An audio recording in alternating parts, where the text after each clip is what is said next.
Bloody beggar cinema ಈಗ ಇದು Amazon ಪ್ರೈಮ್ನಲ್ಲಿ ರನ್ ಆಗ್ತಿದೆ ವಿತ್ ಕನ್ನಡ ಲ್ಯಾಂಗ್ವೇಜ್ನಲ್ಲೇ. ಫಸ್ಟ್ ಆಫ್ ಆಲ್ ನಾನು ಈ ಸಿನಿಮಾ ನೋಡೋಕೆ ಮೈನ್ ರೀಸನ್ನೇ ಕೆವಿನ್, ಯಾಕಂದರೆ ಅವರ ಹಿಂದಿನ ಸಿನಿಮಾ ನೋಡಿ ನನಗಂತೂ ತುಂಬ ಇಷ್ಟವಾಗಿತ್ತು.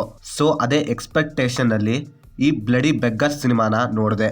ಬನ್ನಿ ಸಿನಿಮಾ ಹೇಗಿದೆ, ಸಿನಿಮಾದಲ್ಲಿ ನನಗೇನು ಇಷ್ಟ ಆಯಿತು, ಏನು ಕಷ್ಟ ಆಯಿತು ಅಂತ ಕಂಪ್ಲೀಟಾಗಿ ಈ ವಿಡಿಯೋದಲ್ಲಿ ನೋಡೋಣ. ಇನ್ನು ಇದರ ಒಂದನೇ ಸ್ಟೋರಿ ವಿಷಯಕ್ಕೆ ಬಂದರೆ ವೆರಿ ಸಿಂಪಲ್.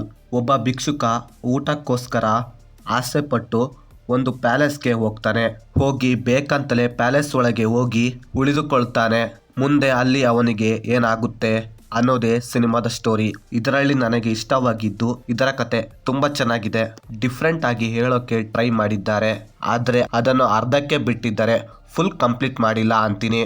ಹಾಗೆ ಸಿನಿಮಾದಲ್ಲಿ ಫಸ್ಟ್ ಹಾಫ್ನಲ್ಲಿ ಬರೋ ಭಿಕ್ಷುಕ ಹಾಗೆ ಹುಡುಗನ ನಡುವಿನ ಪೋರ್ಷನ್ಸ್ ತುಂಬ ಚೆನ್ನಾಗಿತ್ತು ಅಂತೀನಿ. ಹಾಗೆ ಭಿಕ್ಷುಕರ ಲೈಫನ್ನು ತುಂಬ ಫನ್ ಆಗಿ ಎಲಿವೇಟ್ ಮಾಡಿದ್ದಾರೆ. ಆ್ಯಂಡ್ ಸಿನಿಮಾದ ಫಸ್ಟ್ ಹಾಫ್ನಲ್ಲಿ ಕಾಮಿಡಿ ಫನ್ ಸೈಡ್ ಆಗಿರುತ್ತೆ, ಆದರೆ ಕೊನೆಯಲ್ಲಿ ಫುಲ್ ಎಮೋಷನಲ್ ಆಗಿ ಕನೆಕ್ಟ್ ಆಗುತ್ತೆ. ಇನ್ನು ಸಿನಿಮಾದಲ್ಲಿ ಮೇಜರ್ ಆಗಿ ವರ್ಕ್ ಆಗಿದ್ದೆ ಇದರಲ್ಲಿದ್ದ emotion sentiment literally so good ಅಂತೀನಿ. ಸಿನಿಮಾದಲ್ಲಿ ಅಲ್ಲಲ್ಲಿ ಕಾಮಿಡಿ ಸೀನ್ಸ್ಗಳು ವರ್ಕ್ ಆಯಿತು. ಬ್ಯಾಕ್ಗ್ರೌಂಡ್ ಸ್ಕೋರ್ ಕೂಡ ಪರವಾಗಿಲ್ಲ ಅನಿಸ್ತು. ಇನ್ನು ಇದರಲ್ಲಿ ನನಗೆ ನೆಗೆಟಿವ್ ಅನಿಸಿದ್ದು ಸಿನಿಮಾದ ಕಾನ್ಸೆಪ್ಟ್ ಚೆನ್ನಾಗಿದೆ, ಆದರೆ ಸಿನಿಮಾದಲ್ಲಿ ಎಲ್ಲ ಎಲಿಮೆಂಟ್ ಕೂಡ ಅರ್ಧಂಬರ್ಧ ಟಚ್ ಮಾಡಿ ಬಿಟ್ಟಿದ್ದಾರೆ. ಯಾವುದನ್ನು ಕೂಡ ಫುಲ್ ಕಂಪ್ಲೀಟ್ ಮಾಡಿಲ್ಲ ಅಂತೀನಿ. ಕಾಮಿಡಿನ ಹಾಗೆ ಎಮೋಷನ್ನ ಹಾಗೆ ಸೆಕೆಂಡ್ ಹಾಫ್ನಲ್ಲಿ ಬರೋ ರಿವೆಂಜ್ನ ಪ್ರಾಪರ್ ಆಗಿ ಬ್ಯಾಲೆನ್ಸ್ ಮಾಡಿಲ್ಲ ಅನಿಸ್ತು. ಇದು ನನಗೆ ಸಿನಿಮಾದಲ್ಲಿ ನೆಗೆಟಿವ್ ಅನಿಸಿದ್ದು. ಇನ್ನು ಓವರ್ ಆಲ್ ಆಗಿ ಹೇಳೋದಾದ್ರೆ ಇದೊಂದು ಎಬೋ ಆವರೇಜ್ ಮೂವಿ ಅಂತೀನಿ.